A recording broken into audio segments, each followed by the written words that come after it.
আমাদের হটলাইন আছে, এই যে আমাদের নাম্বার 16135 হটলাইন। এবং আপনারা শুধু প্রবাসী কল্যাণ মন্ত্রণালয়, সিভিল এভিয়েশন, পররাষ্ট্র মন্ত্রণালয় প্রত্যেকেই আমাদের যার যার ট্যাক্সি থেকে দেওয়া হচ্ছে। আপনি যে বললেন আপনি সোশ্যাল মিডিয়া, ইলেকট্রনিক মিডিয়া, আপনি কতক্ষণ খবর কল দেখেন, আমরা বারবার অ্যানাউন্সমেন্ট করতেছি। এরপরে যদি কেউ বলে যে আমি শুনছি না, এটা তো ডুবে, তারপরে যদি কিছু থাকে দয়া করে আপনিও দেশের নাগরিক হিসাবে কাইন্ডলি আমাদেরকে ইনফর্ম করে দিয়ে। এখানে কোনো হেল্পিং ডেস্ক করা হয়েছে? হ্যাঁ, হেল্পিং ডেস্ক আছে এবং আমাদের সব অফিসাররা, আমি যেখানে মন্ত্রী হিসেবে এখানে উপস্থিত, সেখানে আমার সচিবালয় মন্ত্রণালয়ের সচিব, সিনিয়র সচিব সবাই এখানে বসা। তাদের এর থেকে বড় হেল্পিং ডেস্ক কি উদ্যোগ নিয়েছেন আসলে?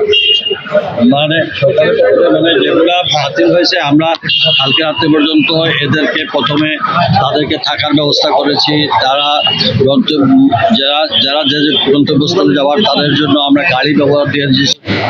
মানে অ্যাকোমোডেশনের যা আছে ফেসিলিটি, আদার ইনফরমেশন যেগুলো আছে সেগুলা লিখের জন্য আমরা তাদের কন্ট্যাক্ট নাম্বার দিয়েছি। কনসার্ন অফিসার হল মনিটরিং করতেছেন। এবং এও বলছি যে কোনো কিছু হলে আপনারা টেলিভিশনের স্ক্রলে দেখবেন আমাদের অ্যানাউন্সমেন্ট, ঘন্টায় ঘন্টায় অ্যানাউন্সমেন্ট চলছে। তো কাজে এইটুকু যতটুকু করা আমরা। মাননীয় মন্ত্রী, অনেকেই দেখছি পরিবার পরিজন নিয়ে এখানে আসলে দুশ্চিন্তা এবং ভোগান্তিতে পড়ছেন, তাদের ব্যাপারে তাদের উদ্দেশ্য কি বলবেন? সারা জাতি, আমরা তো এটা তো বলে আমাদের ওনারা যেভাবে পরিবার পরিজন, আমরাও তো রাষ্ট্রের দায়িত্ব নিয়ে আমরা চিন্তায় আছি আমাদের নাগরিকরা কিভাবে এখানে আছে। ওই জন্য আমাদের প্রত্যেক রাষ্ট্রদূতের সঙ্গে আমাদের কন্টিনিউয়াস যোগাযোগ হচ্ছে, সেল গঠন করা হচ্ছে।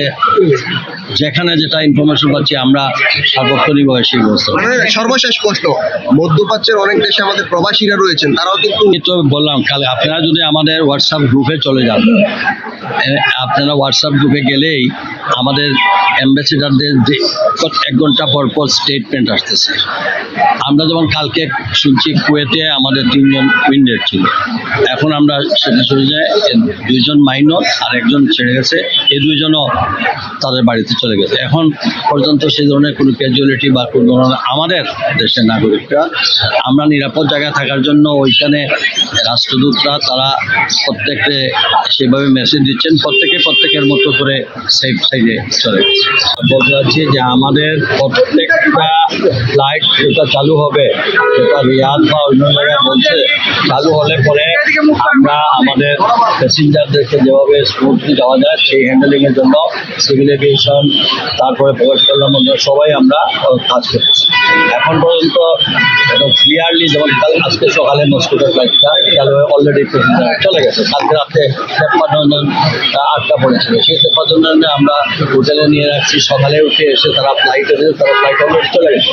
যেসব রুটে ফ্লাইট চালু হবে এদেরকে কীভাবে স্মুথলি পাঠানো যায় এবং যাবে, সেটার জন্য আমাদের বিমান কর্তৃপক্ষ, সিভিল এভিয়েশন এরা এখানে কাজ করছে। আর এরপরে আমরা আপডেটগুলো টেলিভিশনের স্ক্রলে দিচ্ছি, আমরা বিভিন্ন সোশ্যাল মিডিয়ার মাধ্যমে দিচ্ছি, আমরা বিভিন্ন হটলাইন খুলেছি। তারপরে যে যেখান থেকে আপনাদের মাধ্যমেও আমরা যেসব ইনফরমেশন পাচ্ছি সেটা। যেমন আজকে আমরা কিছু যাত্রী পেয়েছি যারা কানেক্টিং ফ্লাইটে অথবা যাদের ফ্লাইট বাতিল হয়েছে, কিন্তু তারা এখানে এসে কারোর কাছে কথা বলবে সেই রকম কোনো জায়গা পায় না। আচ্ছা, আপনি বলেন, আপনাদের টেলিভিশনটা অন করে, আমাদের এখানে স্কল আছে, স্কলে মানে লেখা, তারপরে অ্যানাউন্সমেন্ট হচ্ছে, বাংলায় হচ্ছে, ইংরেজি যাই হোক না, বাংলায় তো বারবার হচ্ছে, মিডিয়াতে স্কল হয়ে যাচ্ছে। তারপরে যদি বলে যে ইনফরমেশন পায় নাই, আপনারা যদি আপনারা কাজ করেন, আপনারাও যদি আমাদের বাইকদের জন্য যদি এই ধরনের কিছু পান, তাইলে আপনি আমার ফোন নাম্বারে যে আপনি বলছিলেন এই নাম্বারে আছে, আমরা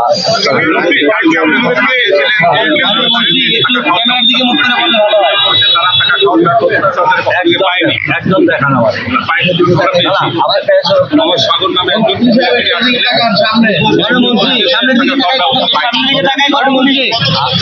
আমি এগুলো কথা বলে লাভ না।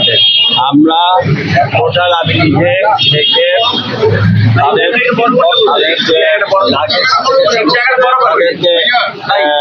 মাইক্রোবাসে তুলে আবার আমাদের এখানে লোকেদের বলছি, তুমি আবার এই হোটেলে গিয়ে দেখছি আপনাদের ঠিক মতো করছে কিনা, কিনা।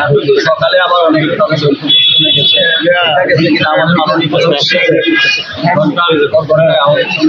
আরেকজন ছিল, তাও আমি নিয়ে গেছি। হ্যাঁ, আমি হোটেলে যে জাহাঙ্গীর ভাই লাস্ট প্রশ্ন আটকায় যাবে বললে যদি এখানে তো থাকে আমরা 24 hours আছি। মেসেজ হচ্ছে আপনার তো, আমিও তো আপনাদের বললাম হটলাইন নাম্বার আমাদের আছে, আমাদের লোকাল এমপি এখানে আছে, আমরা সদস্য আছি, আমাদের দেবেন, আমরা তথ্য নিব। আমরা সব ধরনের প্রিপারেশন আছে, হোটেল অ্যারেঞ্জমেন্ট আছে, গাড়ির অ্যারেঞ্জমেন্ট আছে, আমরা যতটুকু সম্ভব আমরা সবই। যাত্রীরা অভিযোগ করছেন যে আপনারা তাদের খাওয়া থাকার ব্যবস্থা করছেন কিন্তু তারা পাচ্ছে না, এটা অনেকেই বলছে। আমি এটা বলতে পারি, এটা সুবিধা বিষয় বলবো। মানে মন্ত্রী, আপনারা তো, আপনি তো স্কলে দেখতে পারেন ভাই, স্কলের মধ্যে দেখতে